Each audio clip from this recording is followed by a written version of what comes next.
Home Trails podcast presented by me, Ultra Running Sam.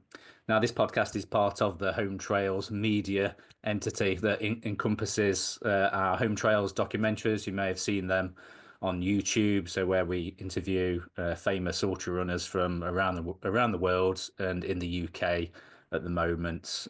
We film them on the trail and in the home, obviously, Home Trails. Get those insights into their training, big races they've done, and then just their background information. Try and dig a bit deeper into what motivates them to go and do these amazing things that they do. Also, part of Home Trails is new for this year is our live podcast coming from big races. You may have seen us at the Spine Race in January.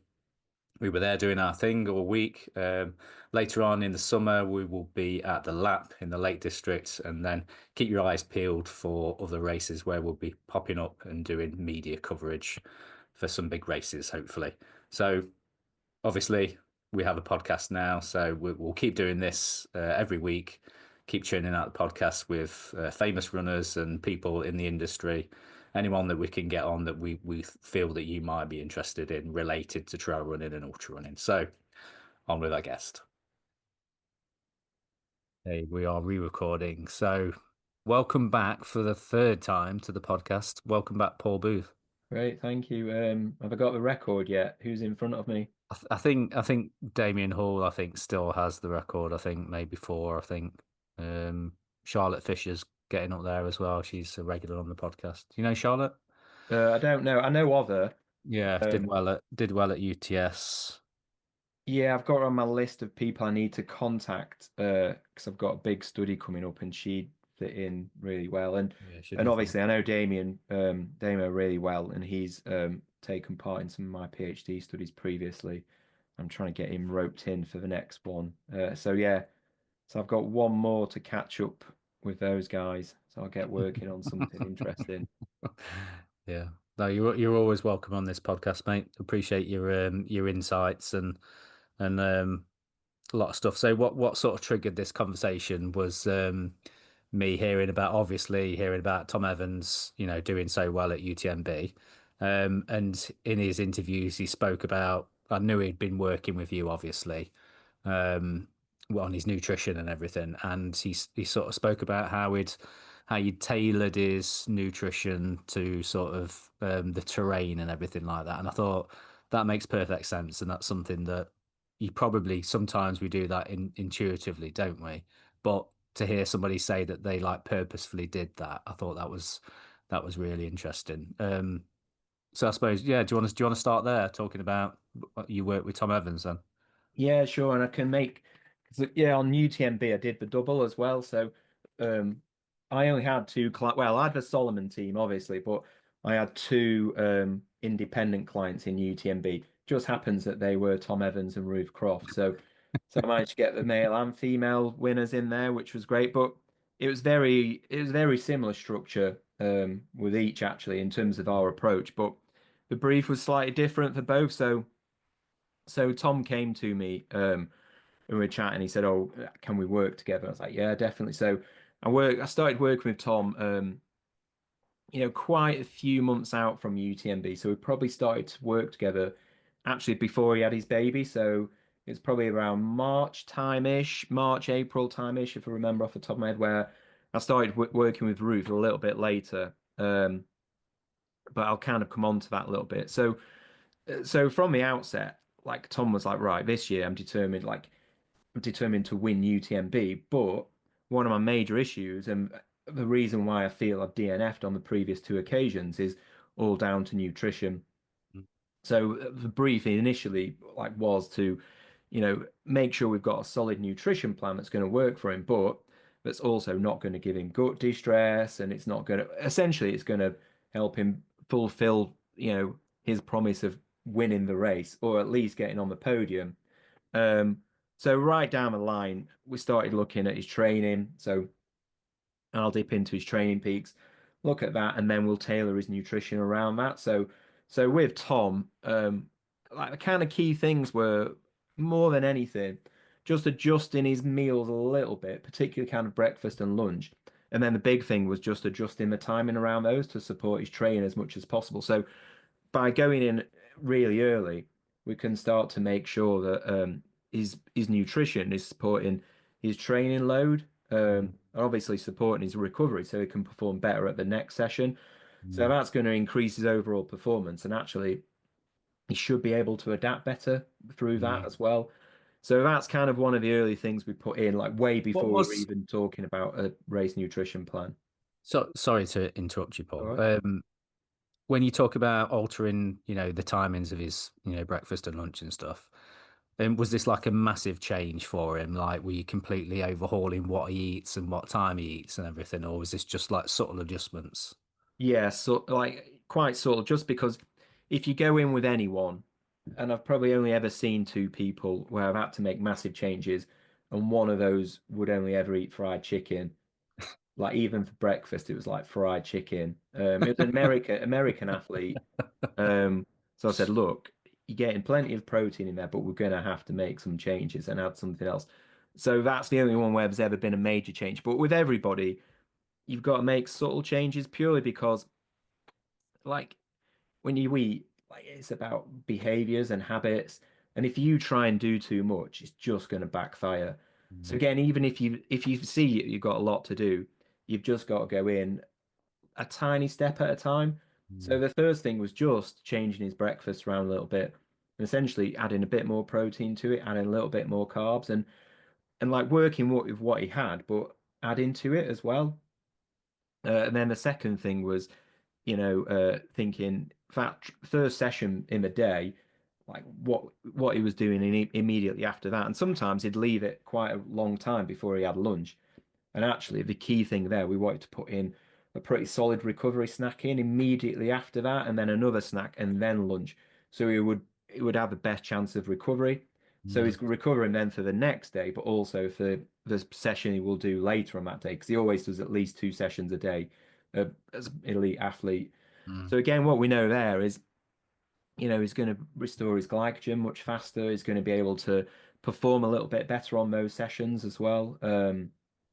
So it was those little tweaks just going in what a little bit at a time, where we review it, try it again, talk about the way he felt, how his training was going, look at that, look at some of the data around that. So yeah, it was never kind of like a big brushstroke of anything. It was just Mm. like, let's move this or let's change the time of that a little bit. And it's quite often then that, with an athlete, you can't go in and just say, right, this is everything you need to do. You might be able to do that in a short term, like in the lead up to a race, in a few weeks leading up to that, or even a few days. But actually, when someone's got a family, you've got to advise them about what kind of things they might want to eat, and you've got to let them and trust them to do their own thing sometimes. So, like for dinner, for example, particularly if you've got like you have if you've got kids and you've got a partner, and again, it's not just what you want to eat; it's dictated Mm. by them as well. So you know that you can eat that dinner with someone, but you might have 2 or 3 portions of rice, whereas they're having one, or you might put an extra portion of tofu or chicken on there to increase your protein, things like that. So Mm. again, there's always going to be a little bit. So there's that balance between trusting the athlete and letting them make those choices, and then just going in and just giving them a little bit of a steer at times to Mm. get the most out of that. And then again, those early days were also thinking about the supplements we would put in as well. So really early on, there was a few supplements he was taking that said, let's take those out because actually you're going to get because we're working on making sure you've got a really balanced diet with lots of variety. You don't need those supplements. You don't Mm. need extra magnesium or things like that. Mm. So let's get rid of that and try and strip it back as much as possible. Just because, it's pointless taking something if you don't need it for a start. And I've seen some people taking supplements to a toxic level. People have come to Mm. me again, oh, I get gut distress. And when I look into it, I'm like, okay, you're getting gut distress because you're taking like a massive super maximal dose of iron each day, and you're Mm. just not going to need it. And Mm. that's what's causing that gut distress, or it could be calcium, something like that. So we avoid that. And again, as an elite athlete, we try to like bring it down in terms of the amount of supplements he's getting on board in case we always check that the batch tested, but we don't want to kind of overdo it, just so we kind of staying on the safe side. So we Mm, took a few out, we kept a few in, and we added a few as well. So things like omega-3s are put in there because he just wasn't eating as much fish as I'd expect. mm, And then also the only sort of like ergogenic supplement we dropped in was beta-alanine, mm. Yeah, I've heard which that talked about a lot. Yeah. yeah. So with beta-alanine, again, if it depends on someone's training cycle, for example, but on like someone's year, a periodized year, a lot of coaches, and again, it depends on the coach and what sort of philosophy they're following. And like some coaches will start with some higher VO2 max earlier on, or strides where you might be running up a hill really fast for 30 seconds. And during that time, which could be, the off season or just coming out of the off season, they might be doing some strength work. So actually putting in a bit of creatine then be really good because you're going to get them. You're just going to squeeze a little bit more out those hill strides, Mm. and it's certainly going to supplement that strength work. Then from that, and the point where I got to Tom, he was actually doing some of the longer hill sessions, so anywhere between 1 and like 12 minutes, and actually even longer than that. So beta-alanine as an extracellular buffer helps a little bit more there. So rather than giving him lots of bicarb, let's say each day, Mm. we could kind of go in with a beta alanine and hopefully it would work. And again, we check pretty early on for any side effects. So sometimes you can kind of get flushed face from that. You get like pins and needles sensation. Yes, I've heard that. Yeah. Mm. He wasn't really getting that, so we were at the recommended dose, so that was pretty safe. So we knew that, Mm. we could hopefully just squeeze a little bit more out of his training with that. Mm. And then there were times when we would use bicarb, but we didn't want to use it all the time because Yeah. we just didn't need it all the time. Like Mm. it's kind of really targeted, and you take bicarb, and you're also taking 5 grams of salt. So again, first thing above performance, we're thinking about athlete health. So we just don't want to be pumping someone up with loads and loads of sodium. Don't need it. Mm. Um, so that was kind of his overall diet, how we tweaked that, and then once we moved on from that, we looked at the big training block before he went off to Chamonix, which Mm. he went sort of early to mid July. So like getting on for a month and a half to 2 months before he was actually doing UTMB. But in that period, we took him in the labs at Leeds Becket University. So this was a point where we're thinking, okay, how will he best adapt to the training he's going to do in Chamonix? And what might we need to do with his nutrition to get him to win the race or at least podium. And I knew that, the way he'd been training, his focus, the team he'd put together, um, like he was he was so good, he was so well trained that he clearly had the capacity for that, like Mm. pretty early on. But we needed to make sure that, his gut wasn't going to go south and he was going to DNF. So it was going back to what that initial brief was. So so to kind of figure out what you might need rather than just following trends and going, oh, let's just pump him full of 120 grams an hour or 140. How Mm. much does he really need? So let's test him around that. So that was a few visits to the lab. So we first got him in to do like sub-maximal and maximal testing where we were looking at his lactate threshold, like his LT1, LT2. We were looking at like what his VO2 max was as well, doing a DEXA scan with him to look at Mm. his body composition, so looking at his fat mass, looking at his bone health, pretty much everything. And that's what we do with most athletes. Mm. We looked at resting metabolic rate as well, so we could, comfortably say this is how many calories you need each day, this is how much Mm. energy. So we kind of went through all that and then got him back in. So he worked with a couple of colleagues of mine. So Dr. Barney Wainwright, who's an expert in altitude, and Dr. Dan Snape, who's an expert in heat training and heat acclimatization. So again, we got him in our environmental chambers, looked at basically did a lactate threshold test with him at altitude. So we did some testing at 4,000 meters and then some testing at roughly about 2,500 meters to look at some of those points where it's I think UTMB off the top of my head gets to about 2,600 meters. So we're looking at some of those higher points and seeing how we would perform there. So what he could do at sea level, he could do it exactly the same, and then a little bit more at altitude. So straight away, we knew that like the way he can deal with altitude is like it's like his parents were born in Tibet or something. Mm. Um, like like he needed the absolute minimal dose of altitude to be able to perform at that height. Mm. So previously, the year before, he'd gone to teen and trained for a long time there, and he'd kind of said that he didn't feel well. He felt the quality of his training had dropped a little bit while he was in teen, and actually because you're out on a limb in teen a little bit, and there's like one shot there. The quality of food, the standards of food are a little bit lower as well, and like you were stuck up at 2,500 meters, but actually some of your training, a lot of the trails will be up at 3,000 meters, so it's a little bit high for altitude. So Mm. we said to him, look, You don't need it. Yeah. yeah, like you don't need it. You need absolute minimal dose. So Barney said, if you go to like Chamonix, where you're going to stay in Argentio, which is I think 1,500, 1,600 meters, when you go up and train on those, like on the UTMB route at 2,000 meters, that's all the dose you'd need. You don't really need to add anything on that. So again, effective minimal dose, Yeah. which meant that he could stay at somewhere a lot nicer, better access into Chamonix, get a great place to stay with his family. He knew people around him, so he could still be social and have a good life and access to good food as well.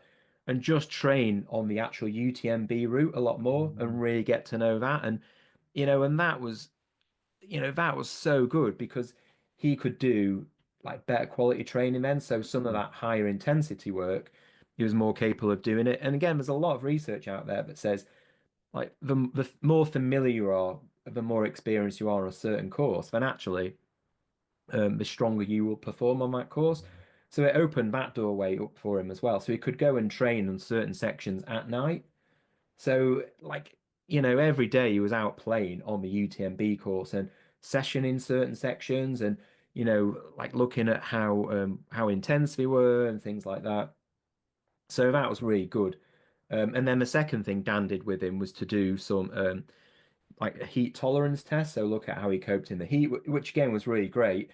But then we got him back in and we did some hot baths with him on the university site. So we have some cryo baths where we can control the temperature and look at his tolerance for them. We did some stuff in the lab on the treadmill at heat where we would give him core temperature pills to swallow. Mm. And then we could monitor his core temperatures, look at, how his body responded.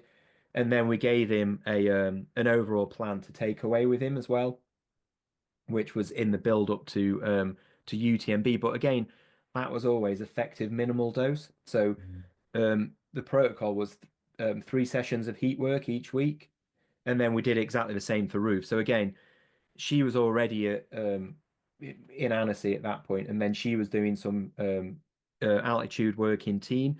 So we spoke to Ruth and we gave her a heat protocol to follow, and then we gave her some specific altitude work within that at teen, and then also like a few things to do when she came down from altitude and before she did UTMB. So again, she was going up to altitude where the blood might thin a little bit more, but actually if it was going to be hotter for UTMB, we wanted a little bit more blood volume. So she would come down from altitude 2 weeks early and do Mm. some heat work then in the lead up to UTMB.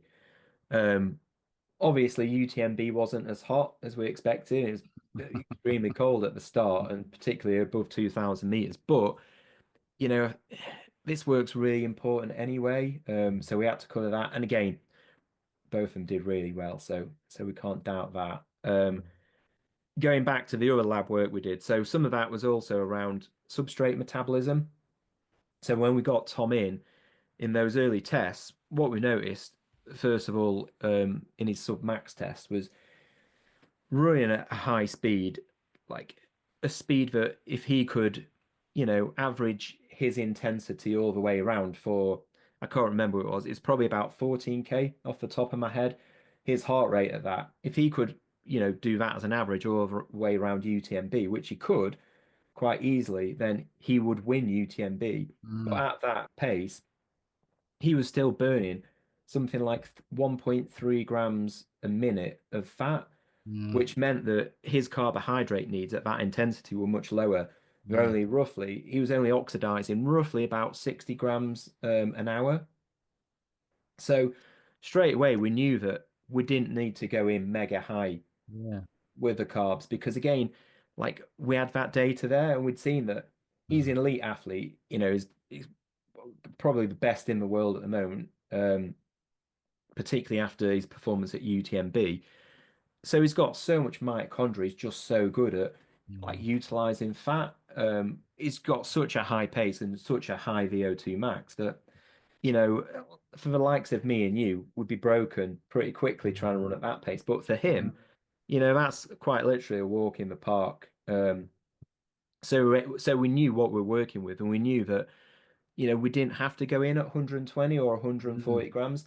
For a different athlete, perhaps we would, and for a different race, yeah. So I'm not saying that people don't need 120 grams. I'm not sort of arguing that. But in this case, you Yeah. know, going back to that brief, we knew we didn't need that. So Mm. then it was organizing, okay, how much should he be taking?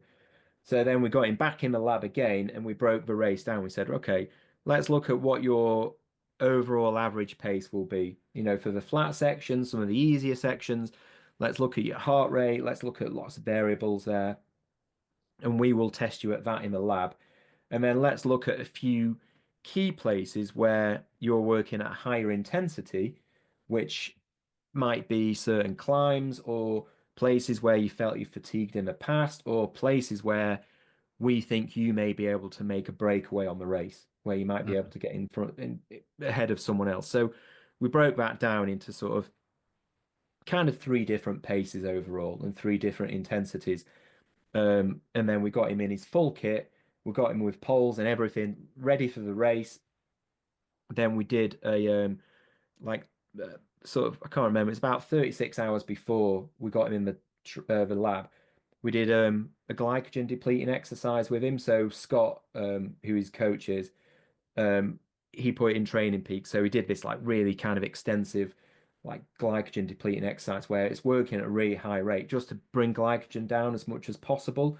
And Mm. then we basically just got him eating ham and omelets after that, like for the next 24 hours. So he wouldn't top up his glycogen stores anymore because we wanted to see what it was like for him in the second half of the race, where presumably he would be glycogen depleted. Mm. So again, substrate's going to change a little bit more around that because you're trying to fill some of those gaps in, which would previously be, it would be your endogenous fuel stores, your glycogen stores in your muscles.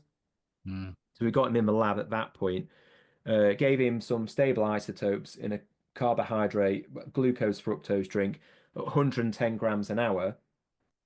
And we got this protocol and we basically got him on the treadmill for 5 hours and went through different protocols. So we're getting him a stable state and looking at that. And that produced loads of like really good data. But what we found is like sometimes, yeah, it was above 110 grams for some of the more intense sessions, but for the average session, it was much less than that. And we knew that a sort of safe amount was always going to be about 80 grams, Mm. and at certain points we'd need to go higher. So on the plan I put together, it was always going to be between 80 and 110. So that was big chunks where we could go low at 80, and then big chunks which might be, excuse me, 90, Mm. 100 or 110, depending on what the demands were coming up. So that was always about predicting peak carbohydrate oxidation rates, um, the amount of carbs he was taking on, and how much that would affect the transit of his gut. So how quickly his gut would empty in terms of what the concentration of carbs were in there, and then looking at where those key aspects of demand were. So as an example, with both Tom and Ruth, like we talked about, areas where they were fatiguing and areas where, like the danger zone for Tom previously was the balcony, like between when you leave Courmayeur all the way to Grand Col Ferret. So you're on the balcony, you drop down to our Nouvaz, then you've got that big climb up Grand Col Ferret and that super mountain bike style descent after that all the way to La Foulée. But both those athletes had said, "Oh well, I felt a bit more fatigued there. I was a little bit more tired." So then on the descent down into Courmayeur, we made sure we went super carb. So for a few hours before, we went 110 grams, and like normally you wouldn't need it there, but we were really stocking up in advance to make Mm. sure that they had optimal energy there. And actually, we went in with a larger bolus of caffeine much earlier. Again, on the way down to there's a little plateau on that descent. I can't remember what it's called off the top of my head, but once they hit that spot, that's where they had to take a bolus of caffeine. So by the time they got to Courmayeur through the aid station, when they were coming up the climb, um, is it Refuge Batoni or Bonatti up there? I can't remember which one's first, but they'll be that caffeine will start to hit, so it'll give them a little bit of a peak. They'll start to peak in terms of that carbohydrate oxidation, and that'll push them through that section. And then hopefully they'd have enough energy there to get forward a little bit, but to make the break on Grand Col Ferret. Um, and actually, I was stood like right at the bottom of Grand Col Ferret when Tom came down, so we could see that he'd made a break there of about 5 minutes. So we predicted that by the time he got, if he stayed on that pace, by the time he got to Champay-Lac, it would hopefully be 15 minutes up. And I think by the time he got to Champay-Lac, by the time he left the aid station, or by the time both athletes, one and two, left the aid station, Tom was about 14 minutes up. So it worked absolutely perfectly. Perfect. Mm. Exactly the same place. Ruth made her break as well there. So that was like absolutely spot on. And that's kind of a way we structured it all the way around. So we're sort of making a system where we weren't overfeeding the athletes, but we're sort of feeding them just in time, if that makes sense. Mm. We were predicting what their needs were, topping them up, and making sure we were kind of going to get like meet those energy demands rather than just going, right, we're just going to give you 120 or 140 grams just in case. Purely because what we've been seeing is on on Western States, 120 grams, yeah, that's fine because A, it's much faster. Yeah. So your carbohydrate needs, you're probably gonna dip into those stores a little bit faster. It's more consistent as well in terms of that overall running. Um, like much more than UTMB. So I'd already seen that, through all the data I've got on elite athletes, I can look at the cadence in there, and I can see where cadence drops massively. And I know that that athlete is walking at that point, and half UTMB, people are walking, or power hiking as we call it now, like which is just, I would say power hiking, it's just hiking where there's less sandwiches and you've got the fun sucked out of it. It's all the same thing. You're walking at the end of the day. All right, your heart rate might go up a little bit more, but I knew that the demand just wasn't as great Mm. at certain points. So again, it's how we, address the intensity of UTMB and how we address that particular athlete and how we can match that. So we're Mm. matching the course to the athlete as closely as possible.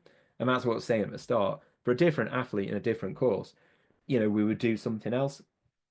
Because even with this, people say, "Oh, are you giving away secrets?" I'm like, "No, because these are very specific to those athletes and to that Mm. specific course, and Mm. what I know about those two athletes from all the data I've got that's not publicly available, and all the data I've got from lab testing that's not publicly available, and all the data I've got from other elites I've worked with, that I can compare it to that's not publicly available." So it's just a structure and it's a method more than anything. And obviously it worked for those two guys, but Yeah. they're the best in the world, so they're always going to do well anyway. Mm. Before I go taking the credit for everything. Um, so yeah, so that's the structure and that's how it worked. And again, like there's certain things we were doing which I've spoke to Tom about and I spoke to Ruth about, which worked really well because some of those things were about the practical nature of the course as well. Mm. So we knew when like Tom was hitting some of those peaks overnight. First of all, um, I've seen it with my own eyes, and the research supports it that like those diurnal rhythms, you are going to get gut distress more at night than you do in the day. So Mm. we wanted to make sure we dialed back at night as much as possible. So that was dropping down to what we knew was the lowest like the lowest, safest amount that we could go in with was about 80 grams. Mm. Um, so we dialed it down to 80 grams. Also, on that night section, it was the most technical section as well. Um, so again, like we didn't want to overdo it and give him loads of gels or Ruth, Mm. loads of gels to eat, where you'd have to open it up. You might not be looking at the ground. They were over 2,500 meters, those sections as well. So we know that it's going to be cold, and altitude will play a part in that, which again might affect like feelings of gut motility and GI distress and things like that. So again, we sort of dialed that down and went in with fluid, so the athletes didn't really have to think about it. They just all they needed to think about was like, right, keep drinking this bottle and keep drinking that bottle. And again, because it was much colder, they had big gloves on, so Yeah. so it became really easy for them. Nice. Mm. And again, putting gels into the little bottle. So rather than having three gels that you open, we've got them in those, I don't know, the little Oh, gel bottles that everyone yes, I can. know what you mean. The squeezy things, yeah, where you can put them in. Exactly. So the practicalities dictated a lot of it as well. And again, Grand Col Ferret, you're not going to be stuck. It's a really fast descent where you can make a lot of time. You're not stopping to open a gel there. So you're not going to take on as much for that. So again, it's carb load as much as possible. And as you're putting your poles away on top of Grand Col Ferret, taking something which gets 60 grams of carbs down you to cover you all the way to La Foulée, where you can take on a little bit more at that point, Mm. or at least, do something quite substantial that get you way all the way to Champay-Lac, where we've got that crew point where we can start to feed up a little bit more then. So again, that was the overall aim, and it meant that the athletes were carrying less food. They Mm. didn't have to think about it as much, and they were carrying less in the gut. So again, we're trying to eliminate gut distress as much as possible.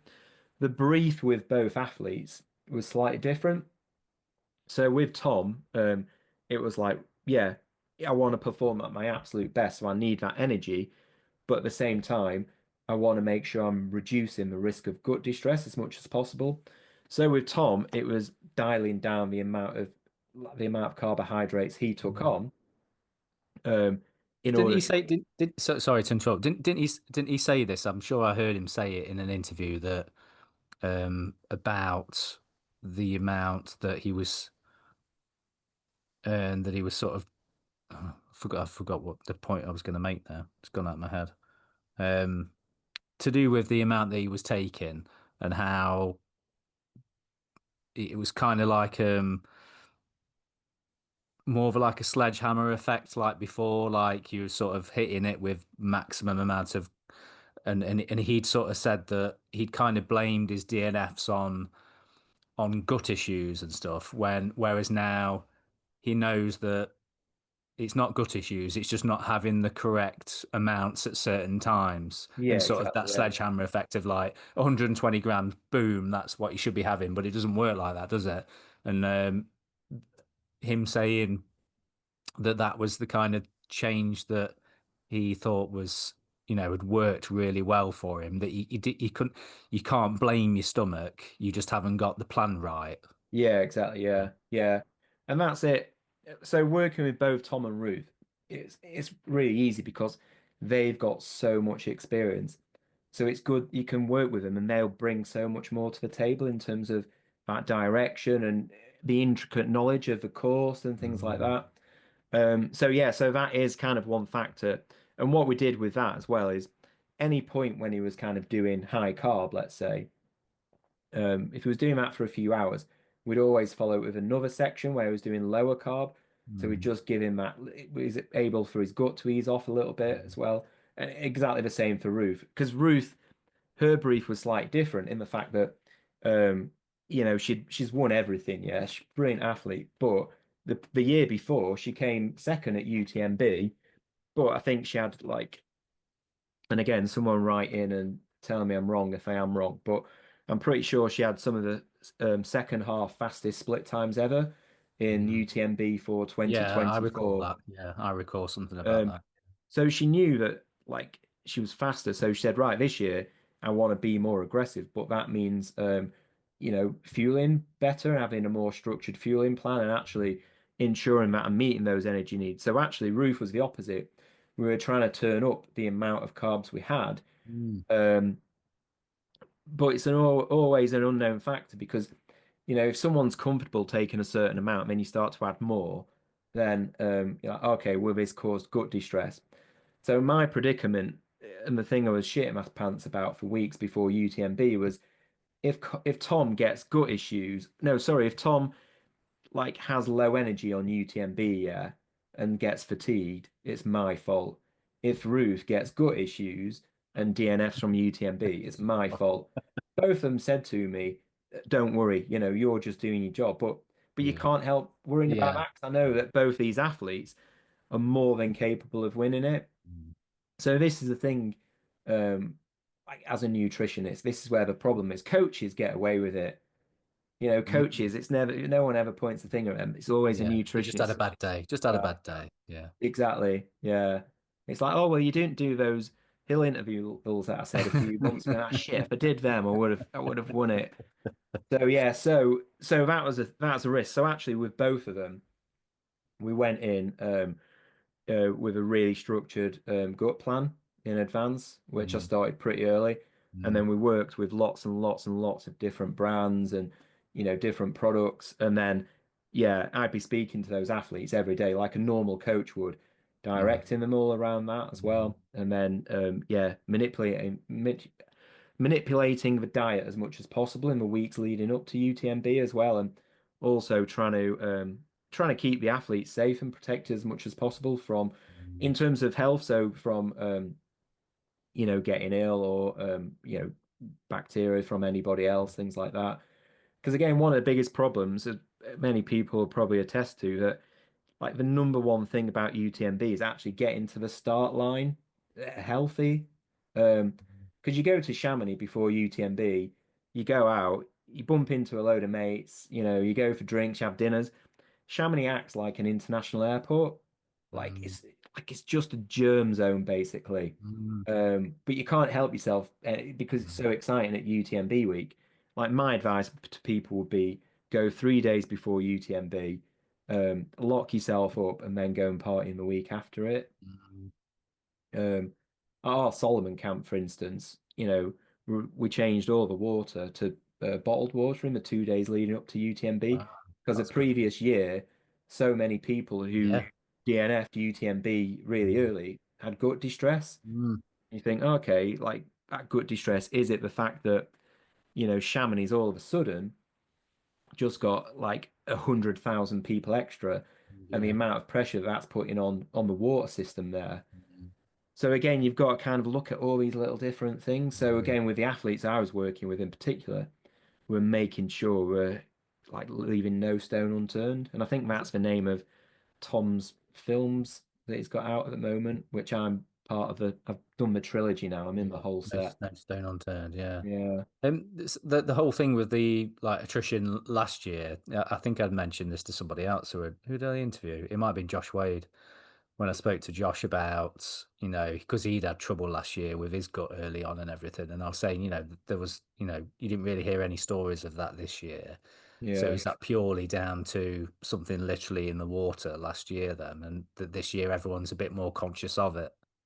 It could be, maybe, but I'd say last year and in like the year before, um, it was too hot. Everyone went too fast, too Mm. early with too high carb. Mm. Absolute recipe for disaster. So we changed that this year. So with Tom, for example, um, like most people, particularly last year, would run through Les Houches. Um, so pretty early on, people were starting to get dehydrated. They didn't want to stop. They wanted to stay with the pack, didn't want to stop. Mm. They didn't want to spend that 30 seconds filling up a water bottle. So they all went out way too fast, didn't drink enough. Um, that's going to affect your gut, where it's going to affect your performance and affect your gut. Um, so this year, the decision was that Tom would stop at Les Houches, which would create 30 seconds, but it would take him out of that leading pack. Mm. Um, and again, like it would just cost a little bit more time, so we'd slow down a little bit more. And it was about him because I'd spoken to him and said, in previous years, do you think because you've got such a high profile, you'll need to lead from the front? And he was like, yeah. Whereas this year, he just wasn't thinking about his mindset Mm. was completely different. So he just Yeah. wasn't thinking about that. So we were Mm. trying to put in strategies which slowed him down, particularly early on. So that paid for him. And I think maybe other people did that a little bit. And Mm. obviously it was a cooler weather as well. So that could help. But yeah, I think last year it was just a bit of a recipe for disaster for a lot of people.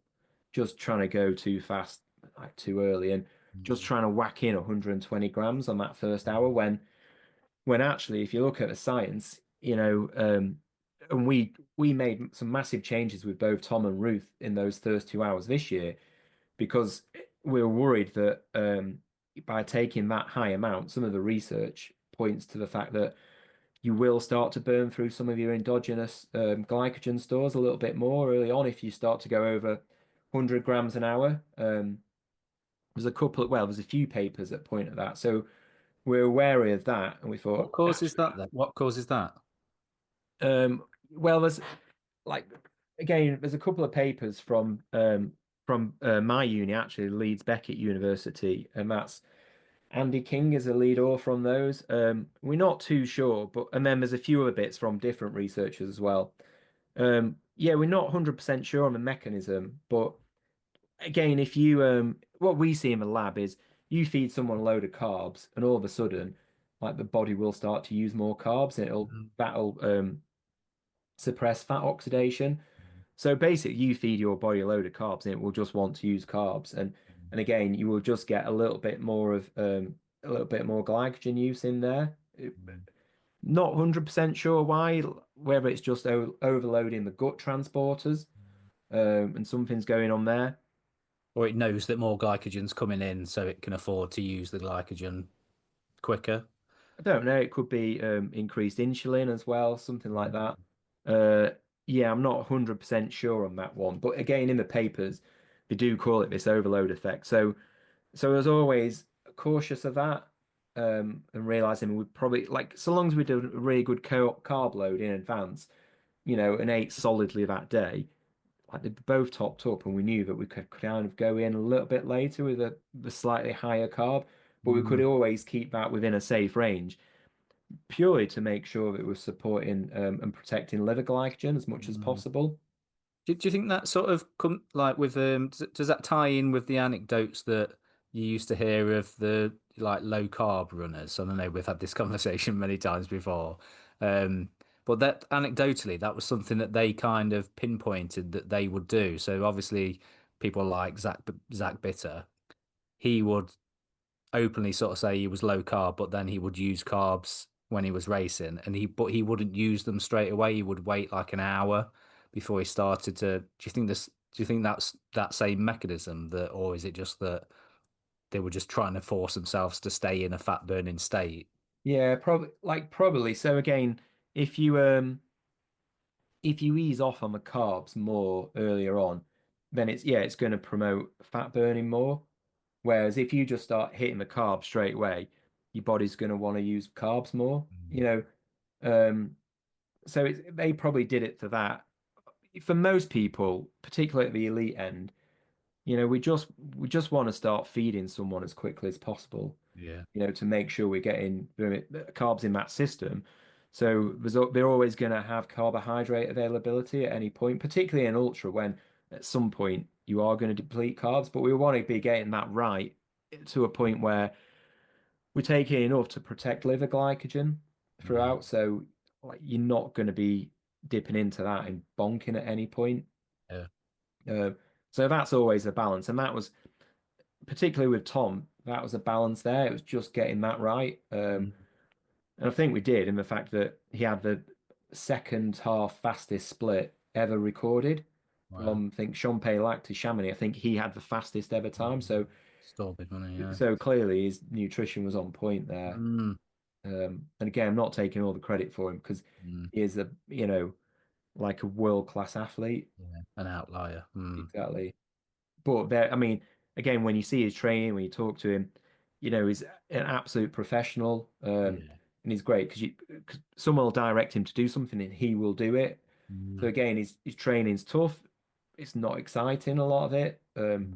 but again, he gets it done. I think, obviously, that makes him one of the best. if Mm. not, as I was saying before, the best. Yeah. So, so just thinking about this on like a global sort of stage, are we now sort of saying, from in years past, people have, like Tom has said himself in his interviews, that, oh, my stomach went south, this didn't go right with nutrition.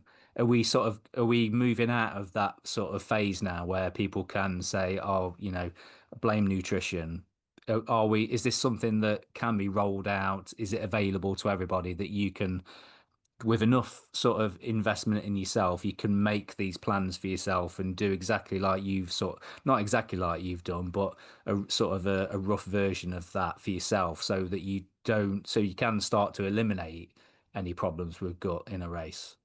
Yeah, definitely. And different people are like prone to different kind of gut issues and other issues. So some people that work with, like, you can just feed them anything, they'll tolerate it. They Mm, can eat like anything, they just don't get any gut issues. But someone else, like you rip open a gel in the next town and they're puking up.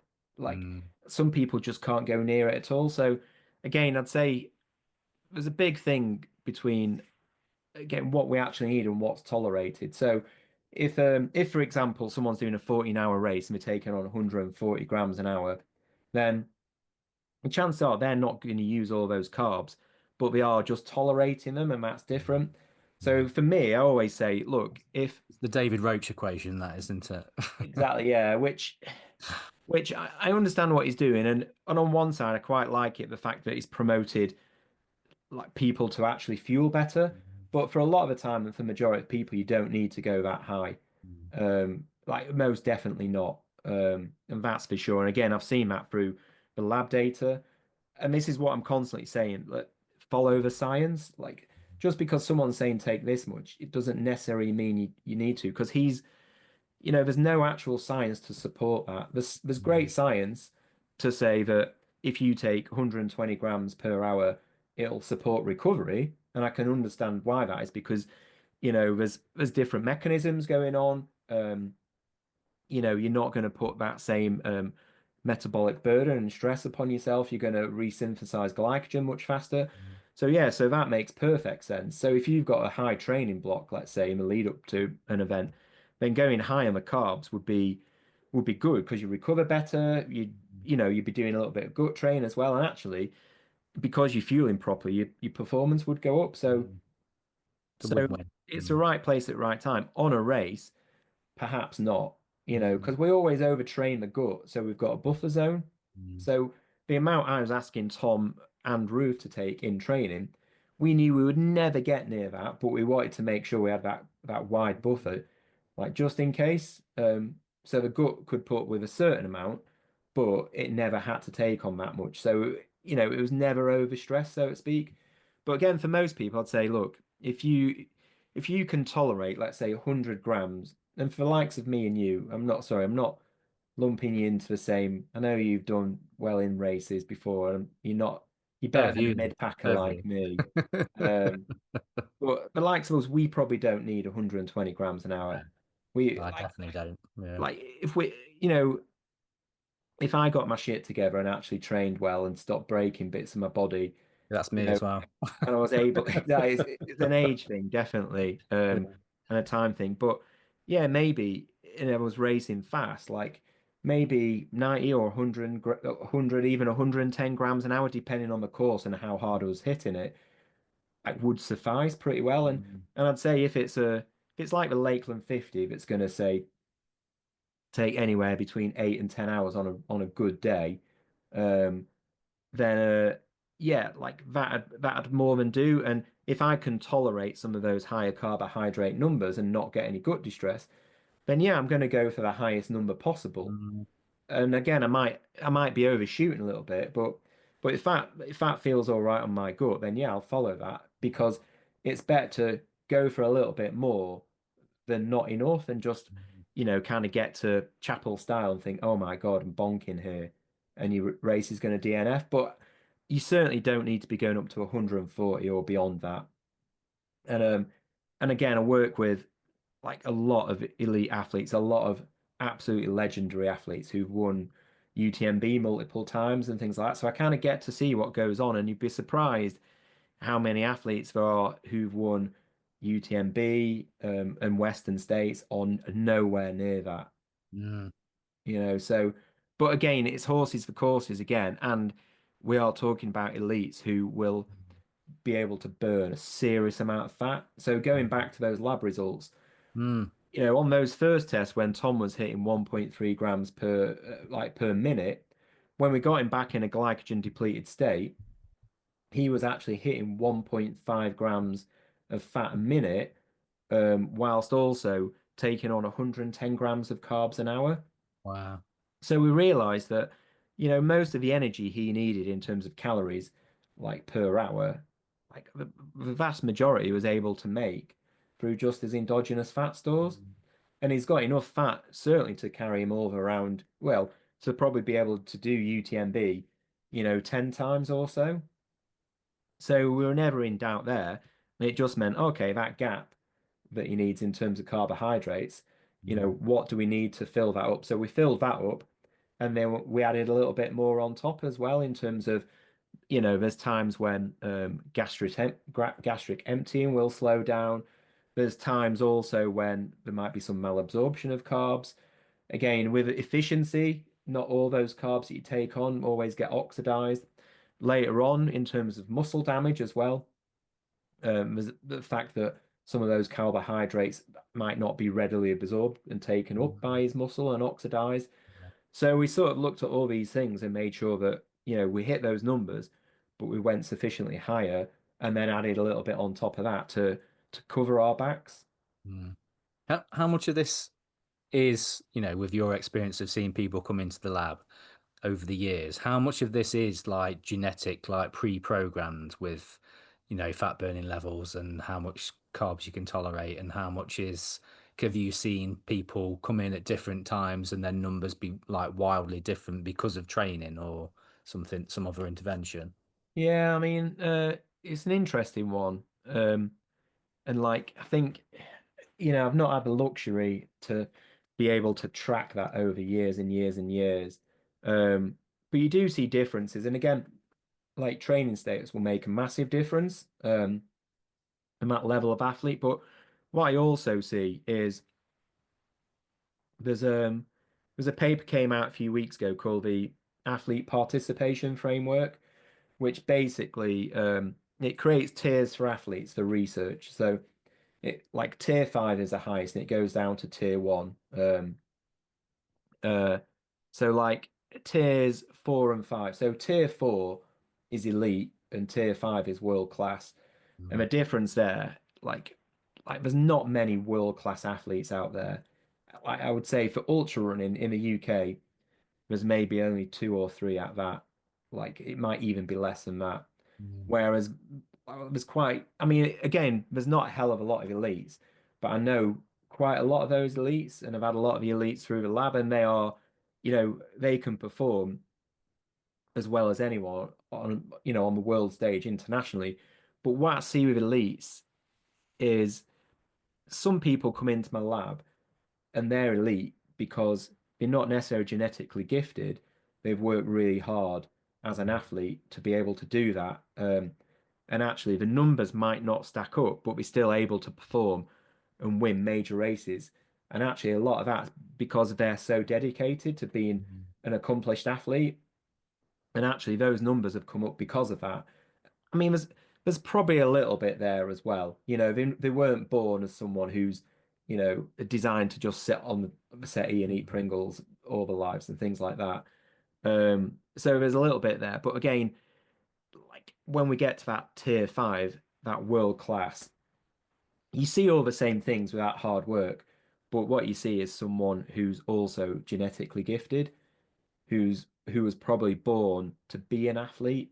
Mm. And I'd say that is a major difference. Like with some of the stuff we were doing with Tom, like just the numbers were some of the highest I've ever seen, just off the scale for, you know, like again, I can see also years and years of performing at a high level. And again, I see his train, how much dedication and time he puts into that. So there's a bit of everything in there, but I'd say that's kind of the difference. Mm. Yeah, Um, somebody who works hard as well yeah, as yeah, hard with the gift that they've been given. Yeah. yeah. But again, at that level, you've still got to work. Like you can't just rely on like genetics. You've still got to work like amazingly hard for that. But again, if we go back to like fat oxidation, if you think about top athletes, like the way Pogacar rides, yeah, and the way he's able to make a breakaway and hold that. Again, like his energy, his substrates at those speeds, he's still got to be relying on a lot of fat, yeah, Mm. to be able to do that. There's no way, even by taking on 120 grams an hour of carbs, he's going to be able to meet all his energy demands. So somewhere he's got to have high fat oxidation. And this is sort of the thing that everyone seems to have forgot about. The trend's gone on to carbs, which Mm. is good because it means people are fueling better now. But also people have kind of forgot about fat oxidation. And if we look at that top end, these guys are able to oxidize fat you know, like unbelievable amounts. So we've got to kind of factor that into it as well a little bit. Well, quite a lot. Yeah, it's interesting. Yeah. Mm. Do you think there'll ever be like a swing, the pendulum will swing back the other way and we'll start to pay attention more towards fat oxidation again? Or is it just now it's everybody's doing what they were supposed to be doing in the first place, which was paying attention to making sure they've got enough energy on demand kind of thing? Yeah, I mean, yeah, of course, yeah. I mean, it'll swing back to keto at some point. All you need to do is look at how divided the world is. Everyone's an extreme here or extreme there. There's nothing in the middle anymore. So it's either you take 200 grams of carbs an hour, or you do like Killian's doing at the moment, where you drink a bottle of olive oil. Um, it's one extreme or the other, and that's the world we live in. So yeah, of course it's going to go that way.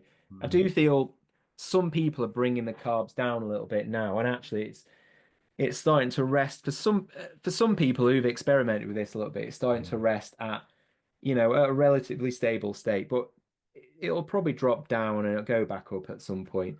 And again, you've got to remember a lot of this is and again, I'm not saying there's any right or wrong. 120 grams is it's horses for courses, as I've said. It's right for some people, not for others, and for different people, for different athletes, for different courses. Mm. But it's finding what's right for that athlete and what they're capable of, and realistically, what pace they're going to run at and what the demands of that course will be. Um, but yeah, a lot of it is also driven by the market as well, like Mm. who wants to sell you various things. And again, it's like, as another example, for UTMB, we we didn't give Tom any electrolytes in his drinks or anything. We didn't give him any extra electrolytes purely because, we looked at his electrolyte composition in his sweat in the lab a couple of times, so like laboratory grade sweat composition. Then we Mm. also looked at it out in Chamonix. We had lots of equipment and we recalibrated that to make sure it was accurate each time. And again, his sweat sodium composition was really low. So we put that through a formula to tell us how much sodium he would need to replace all the way through UTMB. And it was really, really low. And then as soon as we looked at his nutrition about what he was intending to take on that and some of the real foods that we were going to put in for him at the crew points, we Mm. realized like that was more than meeting what his electrolyte needs were. So we didn't need to put anything Yeah. else in. So again, 1,000 milligrams an hour, 1,500 milligrams an hour. We were nowhere near that. Mm. Absolutely nowhere near it. Like we were probably on 600 milligrams tops because, Mm. and that was even a lot for what he needed to do. Mm. Um, so it was just pointless. And that week, so even the day before UTMB, I was out crewing for a few of our elites on CCC. Mm. Um, um, and again, one of the athletes I was working with there was a certain product that he was like, no, I don't want to use that because it's got so much electrolytes in it, so much sodium.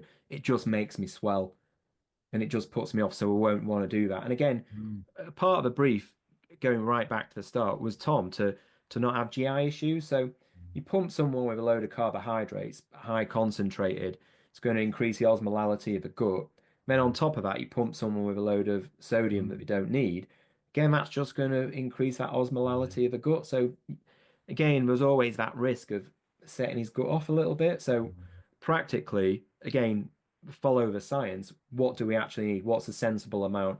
Through all our testing, And from the available research out there, what does that tell us?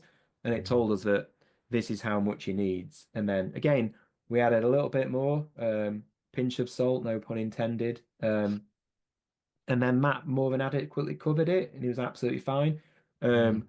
He said that when he got to anti-doping, they said, "Wow, this is amazing! Like you're the only person who we've had in who's able to just have a wee really quickly." He said he felt absolutely fine, like his body was good. So again, as I say, it worked. Mm. These things are always going to be a gamble because it's such a big race with so many different variables, but the results speak for themselves. Yeah.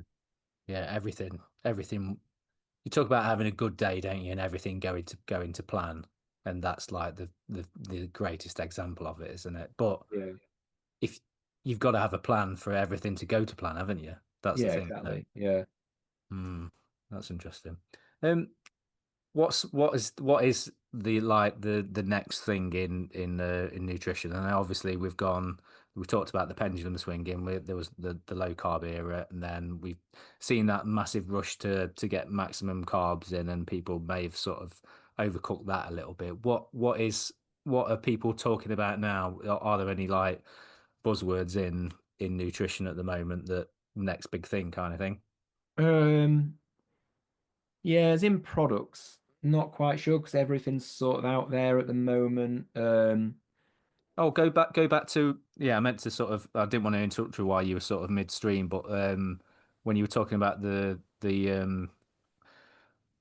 beta aniline and what was the other one? The one that body creatine and stuff, Creatine. Yeah. and then the bicarb and stuff. How do those three different things have been thrown around recently, um, with helping? What kind of scenarios are they useful for? Yeah, well, I mean, depends. So with bicarb, I'd say most people don't need bicarb for an ultra. Um, so just, that one. Again, like, 'cause you need to be running fast, you need to be approaching like VO2 max. So for our guys in the team who do like the younger fast guys who do like Golden Trail series, Yeah. then yeah, be like bicarb, we use them without a shadow of doubt every time because those guys are just starting off really fast, Mm. hitting the hills really hard, and basically getting right up to their threshold, and so it really helpful there. But for most people, for an ultra, um, we just don't need it. So for Tom, we're saying, right, should we use bicarb early on because it's a faster start? But we said actually, we want Tom to slow down at this point. So let's not use that. So we decided not to go in with that. Because again, some people might get gut issues from that. Like Tom usually doesn't, but has been super safe. Mm. Again, constantly thinking about that breath and trying to remove anything that might possibly give even a little bit of a hint of a gut issue. Mm. So yeah, so bicarb's got a time and a place. If you Mm. were doing a short ultra where you were going to, be running really fast at a marathon pace, Yeah. perhaps for a fell run, like again, we're talking about ultras, but there'd be a lot of fell runners hopefully listening to this. Mm. If I was going out doing the English or British champs, I'd be absolutely smashing the bicarb before one of Mm. those races, 2 hours in advance, and be dosing up on caffeine. I suppose nice segue in there that people don't use caffeine enough or strategic enough on races. And I see this at every single level, an amateur and elite level. Get caffeine should be your best friend. And I always push caffeine gum. I've not got shares in it, but I should be giving them because I've got so many people onto that. That's absolute game changer. Creatine, yeah, if you're doing some strength work, for sure. If you've got injury and you're doing some strength work off the back of that, for sure. Yeah, beta alanine, no one ever uses that in endurance, but after this, people might start. But again, Mm. it's a strategy you can use to help do some of those longer hill intervals for sure. So is that a Um, similar mechanism to like creatine then, to do with the it works downward? differently, yeah. So creatine will increase your phosphocreatine stores, which is like your substrate used for like again, if you were going to get off the sofa now and The leg it to the front door or explosive. something, Yeah. yeah, you've got enough to last. You've got your ATP in your muscles, which will Yeah. probably last 1 to 2 seconds, and then phosphocreatine will probably take you up to about 10 seconds. Mm. So if you looked at the like the 100 meters at the elite, so if you looked at Tokyo at the moment, yeah, they're using phosphocreatine for that. Mm. So you're all you're doing is topping up those stores, Mm. so you'll recover faster. So it just means you're those that really fast those intervals where you're really going for it. You'll squeeze a little bit more out of those. And again, if you're lifting in the gym, for example, you'll be able to squeeze a couple more reps out of there. Beta alanine, on the other hand, works like as an extracellular buffer. So, like bicarb works as an intracellular buffer within the muscle. So, take bicarb, and it'll buffer hydrogen ions within the muscle, but actually, it'll change the pH of the blood, which Yeah. then will start to draw some of those hydrogen ions out of the muscle and into the blood and buffer it there. Mm. And then what was, yeah, sorry, I've got that slight mixed around. So, um, bicarb will buffer it in the blood. Yeah, so it'll draw it out, buffer it in the blood, whereas whereas beta-alanine um, will buffer that within the muscle. Awesome. Right. That makes sense. So Yeah. it won't have the same effects as bicarb, but you will get a little bit. And again, that's better for, take doing something a little bit longer, so some longer hill reps. Mm. Again, you might be able to get a bit more off the top end. The research on that is a bit mixed. There's responders and non-responders. So it depends. You could try it, it might work, might not, but we gave it a go. There was no side effects, so we said, right, let's just go with it. And again, because we're working at elite level, like over UTMB, Tom won by 30 minutes. Mm. Any marginal gains over the course of 20 hours will play out. So a little marginal gain might be the equivalent of 30 minutes in that. So we were trying to take everything we could get, whilst being super safe at the same time. Yeah. Yeah, that makes sense. So are these things that, your average ultra runner who's, listening to this podcast, is it worth them sort of trying these different modalities, or is it just, go back to basics and get them right first? Yeah, yeah. I mean, what I would say is for everyone, go back to basics and just get your diet right first. Mm. Like that's the number one thing. Um, so some people say, "Oh, how come like there's so much records have been broken recently? What is it? Is it high carb? Is it, because people are taking bicarb and things like that?" And said it's probably more likely that people have just dialed in the day-to-day nutrition and actually Mm. be fueling properly during training. Because your race, yeah, the outcome of your race, that result is only ever going to be the result of your training. And again, if you get a good nutrition plan and you get everything stacked up and you've got the right kit and you've got the right mindset on the day, you've got everything lined up on the day, then yes, your race can go as planned. But your performance is only ever going to be dictated by what you put into that in training. So Yeah. if you're only going out 2 days a week, don't expect to go win an ultra. Yeah. Um, so again, if you're training hard and you're putting that high load in to win an ultra, let's say, and you're determined, then if you're doing that, then you've got every chance of winning an ultra. Um, but at the same time, you've got to make sure you're eating enough to sustain that load. Mm. So I think this is the thing. And again, this is probably where we can thank David Roach as well, in the fact that people aren't just high carb fueling within races. People are fueling up much more when they go Yeah. out. So that's one key thing. But then just going back to basics, what you eat in for breakfast and for lunch and for dinner and snacks around that. Again, if you dial all that in, you get that right, you're able to match that to your train load, then yeah, you're going to be able to carry that load better. You're going to have more quality and consistent training. You're not going to be fatigued as much. Your performance will improve, and that adaptation will improve overall. So that's the number one. I mean, that is like, everything else like is right at the bottom, and that is like right at the top. There's a huge gap between all those things, definitely. So again, instead of what I'd say to people, instead of trying to shortcut things and and try and find those gains from somewhere, you know, look at your training first and foremost and think, have I got a tr quality training plan here? And then secondly, what do I need to eat and what do I need to do in terms of day in, day out nutrition to be able to support that? That's most of your work done. Again, one of my mates rang me recently and he said, you're a sub 3 marathoner. And I was like, yeah. And he said, okay, I want to do sub 3 at this marathon. What do I need to do? So I said, oh, okay, how much are you running each week? And he said, probably top out at 30 miles. I said, okay, give me a call when you get to 60 miles each week. We can talk more then. So it's question everything you're doing. So if you've got a training plan and there's not much of a train load in it, you probably don't have to change that much. Mm. But again, it depends where you set your sights really. So again, it's just matching everything up. And again, if you're an elite athlete, then yeah, it'd be wise to dial in your nutrition as much as possible because that Mm. could seriously make some of those changes in terms of what the overall outcomes and performance would be.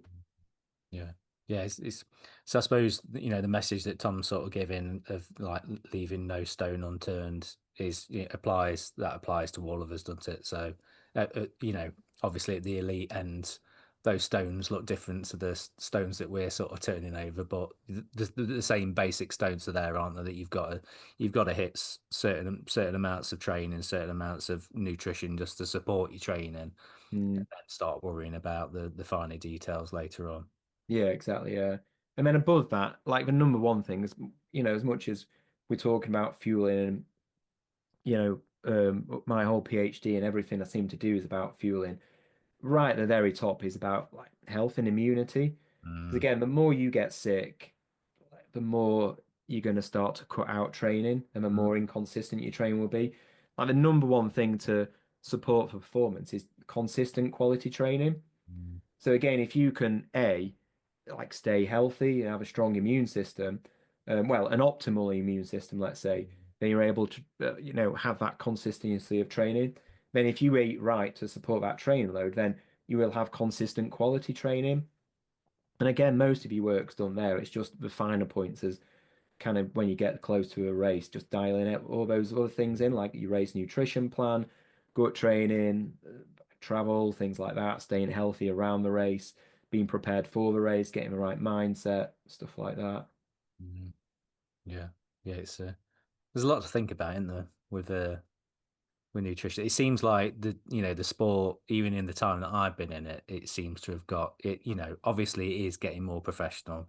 More Tom is a great example of that, isn't he? Of like somebody who takes it very seriously and it is a career to him. And but the sport in general, as the elite sort of make it more professional, that kind of filters down to the rest of us, doesn't it? And we start taking on board these things that because it used to be, didn't it, that ultra runners, they just took the shirt off and went out in the shorts with a handheld, load of some water, and they just ran, and they didn't really think about training and mileage Yeah, and yeah, exactly. intervals and stuff. And that's it. And like so now, like with Ruth and Tom, you know, um, if you're an ultra runner, obviously you can see them as role models. So you think, oh, okay, you know, what goes on behind the curtain? What were they doing? And again, um, once people find out about Phil, some people take that on board. But what I would say, again, more than anything, it's sort of outside of nutrition, is the fact that working with both those athletes, they're two of the most professional people I've ever worked with, and they're so hard working and they've worked hard to put a really, really good high performance team behind them and get like the best advice. I'm not trying to blow my own trumpet there, definitely not. But they will also listen and take that on board and have those discussions. And they both of them said, right, tell me what to do and I'll do it. So, Mm, you know, they put their trust in you so you can work together and get that right. And I'd say that's achievable for amateur athletes as well. Um, but it's just making sure that you put your trust in the right people, that people haven't got a hidden agenda, and you yourself are prepared to put in that hard work, um, whilst obviously not sucking the fun out of it. And I think that was a big thing that Tom talked about this year, that yeah, in the he past enjoys. Yeah. it's lost its fun, whereas this year, he's changed his mindset, he's got into it more, and that's clearly really helped. Yeah, I thought that was interesting. I'd mentioned that to somebody when they sort of asked my opinion on how well he was going to do, and I said, he's never said before that he enjoyed that his training was fun and that he enjoyed it. So I said he's either not done enough training and that's why it's fun, Mm, and he's enjoyed his running, or he's trained like optimally and he's enjoyed it because it was the right training at the right time for him and he's yeah. going to do amazing. And obviously it was the latter. Yeah. Mm. And that's it. Like I say, mindset makes that big difference. But as long as you got all those things lined up, then yeah, then it works and success will be on your side. Yeah. Yeah. Yeah. So obviously the nutrition side of things I wanted to sort of talk to you about. But I'm curious about speaking to somebody about the whole this the fatigue resistance stuff that they've been doing with like hiking with like I've seen different people doing different versions of it, like carrying stones up to the top of the hill and like emptying them out. I think Tom Jolly had done that, and then I'd heard about people emptying out water. I think that was Josh Wade, like emptying water out the top of Helvellyn and stuff, Mm. and then running back down again. So, that's this is part of my sort of dive into all the things that we're hearing coming out of UTMB. And so I'm glad that I got you on to sort of give us the nutrition side of things. And Yeah, and I think that fatigue thing, like, will be massive. And again, in the scientific literature, what we call that is durability. yeah. Um, and again, I quite often see more durability. It quite often comes with experience. Mm, So with some of the younger guys I work with, like, they're amazingly fast. mm, And like in a lot of the top races, they're pushing right at the front. But at mm, some point, they just pop and go, right, mm, legs have, like wheels have come off now. So they've not got that durability. yeah. Whereas some of the more mature but experienced athletes Mm, just seem to have a bit more mature, like a bit more durability, where they're not getting quite as fatigued towards the end. And no one's quite put the finger on it yet. And yeah, certainly that does come with strength training and conditioning. mm, Because I'm seeing a lot of elite athletes now who are much leaner, who have actually taken on board, maybe lost a little bit of run training to replace that with gym work, and actually be pretty stacked, to be honest. Um, and again, that really like kind of feeds into durability. Getting a right nutrition plan feeds into mm, durability as well. There's a good paper mm, around that to show that, you're taking on carbs, you're not going to, obviously, you're not going to fatigue as mm, less later on. So that's mm, quite an obvious one. But again, it's just a little mark to say, make sure you're meeting your carbohydrate needs, you've got that carbohydrate availability. And then there's a few other things as well. There's a great researcher, one of the top names in sports science, Andy Jones at Exeter. He wrote a really good paper on it and called it the fourth discipline. So you've got these physiological markers that maybe dictate performance in terms of like fractional utilization and VO2 max and running economy and things like that. But mm, you've got this other one, which is durability, mm, which no one's quite able to suss, which I do mm, think yeah. is probably something that's multifactorial. So it's Mm, certainly about that muscle strength. It's probably about also the repeated bout effect as well to make sure that you go in and smashing and session in downhill runs to make sure that you're not getting as fatigued quite as much mm, on the downhill sections. Because I'll see some people, and they live in a really flat area. They say, "Oh, I've done loads of running, loads of training." Halfway through a race, we're absolutely shagged because we never do any descents yeah. and the wheels have absolutely come off Mm, because we've just got so much muscle damage and inflammation at that point. mm, So again, it's making sure you're getting that in the train. So mm, it's being specific with what the race yeah. needs, ensuring you increasing that strength, and making sure you've got that nutrition plan going on, making sure you've got that experience. But yeah, there's probably a few other things we don't quite know about as well Mm, yet, which again are more stones to be unturned. But yeah. within running altogether, and actually probably within sports at the moment, so I'd say one of the biggest buzzwords is durability. Mm. And that's why I've just said the word durability 20 times now. So when this podcast goes out, you'll get like a million hits. I'll Yeah, put it in the title. durability. I'll Yeah, put it in the title. Yeah. just got durability. Durability and Yeah. fatigue resistance. And that's it. I mean, again, it's one of these sort of hidden ingredients, but it's a big thing. And that's it. If you can fatigue less later on. Yeah. But there's other things to do that. Yeah, last year I had a much faster second half of Lakeland 50 than the first half. And yeah, there's less climbing on the second half. But part of the reason is because I smashed 600 milligrams of caffeine halfway around over 2 hours. And I'm not saying to anyone go out, that's me, that's testing that. And that's, Mm. that's, I know that I can take that amount, but I was absolutely wired for the second half. Mm.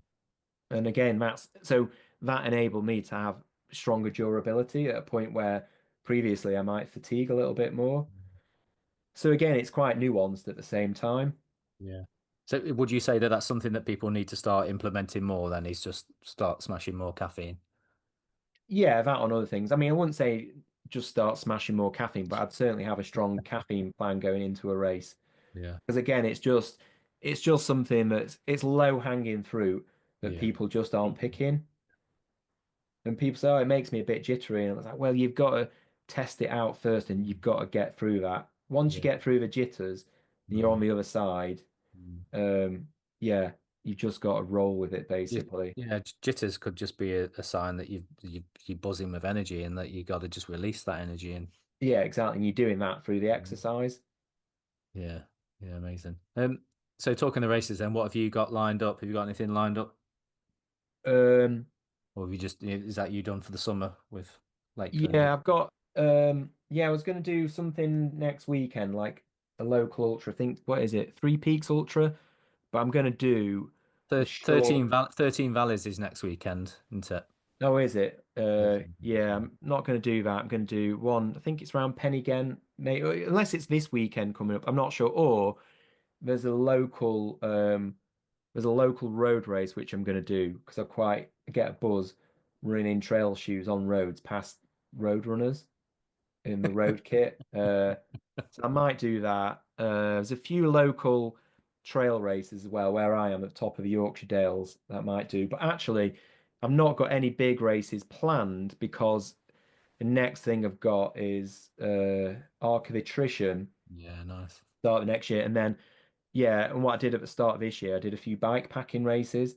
So now I'm trying to get on the bike and do a bit more bike packing races, a Mm. little bit more. And I was finding that all the races I signed up for, so I did like big race I did was the Eiger Ultra. Mm. But I find each time I sign up for a race, um, I'm always too busy to train or something comes up and it gives me anxiety Mm. and it sort of sucks the fun out a little bit. So now I'm just playing it by ear and doing a few fell races, a few trail races, try and get in shape for the arc, but not think about it too much and yeah, and just go with the flow. Mm. Yeah, that sounds like a good plan. Yeah, Yeah. I think it's a shame that big races, kind of sell out well in advance, isn't it? Because I'm like that as well. I like to sometimes I can overthink races if they're too far out. And sometimes it's nice to just have no pressure and train like you're gonna do a race and then decide to do a race. And sometimes I've done quite well at that, just sort of no pressure going into a race and not viewing it as like an A race and then actually doing really well at it. Yeah, Yeah, there's exactly. something to be said for And that. that signing up in advance for races, like sign up 4 years in advance, like you're trying to get Peter Kay tickets or something. It's just you sign up for the race and then 3 weeks later you think, oh, I'll get my shit together now. And then you go, oh, okay, yeah, it's 4 grand for a hotel on the week of the race. I've got to spend this on travel, this and this. Everyone I know is injured and dropped out, so I'll be there in my 4 grand hotel on my own. And Yeah. you think, and the weather's it looks like it's going to be short en route anyway because there's an electrical storm coming through. So you think, what's the point? So now, for a couple of years, I'm going to try and I'll put a UTMB entry in for next year because I've got the cookies for that or the stones or whatever they're calling them. So I think it'd be wrong not to use them. So I'll put an entry in for that. But again, I'll probably be working there, so I might put an OCC entry in this time because I've done every UTMB race apart from the OCC. So I think I'll do that because I'll be working. It means I can basically take half a day off, go and do the OCC, then come Yeah, back and that's I work. can crew and work on CCC and UTMB then as well. Amazing. Yeah. Why not? Yeah. But yeah, apart from that, just gonna just going to do stuff for fun.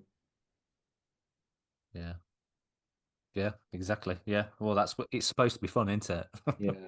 Yeah, that's it. It's easy to suck that out of it. It's supposed to be fun. Right. Well, I appreciate you coming on again, Paul. I know this is becoming a regular thing now, so you're gonna you are officially the home trails nutrition expert. So yeah, Cool, thanks. you've gone, and every time there's a new buzzword, we'll be getting you on to explain it for us. Yeah, now I'll try and do some yeah, because with Tom and Ruth, some of the stuff I was doing was like I changed it a little bit to be sort of purposely disruptive so people would talk about it. So Mm. yeah, on the next one I'll try and be even more disruptive to get back on, beat Damo and Charlotte to that record. Yeah, do it. Yeah, yeah. Well, you're more than welcome, mate. Appreciate you giving up your time. I know that you are a busy man, and your time is very valuable. So I appreciate you coming on. No Thanks, worries, mate. always a pleasure. Cheers, mate. Awesome. Cheers, mate. Thanks for listening, everyone. Bye, bye, bye, bye, bye.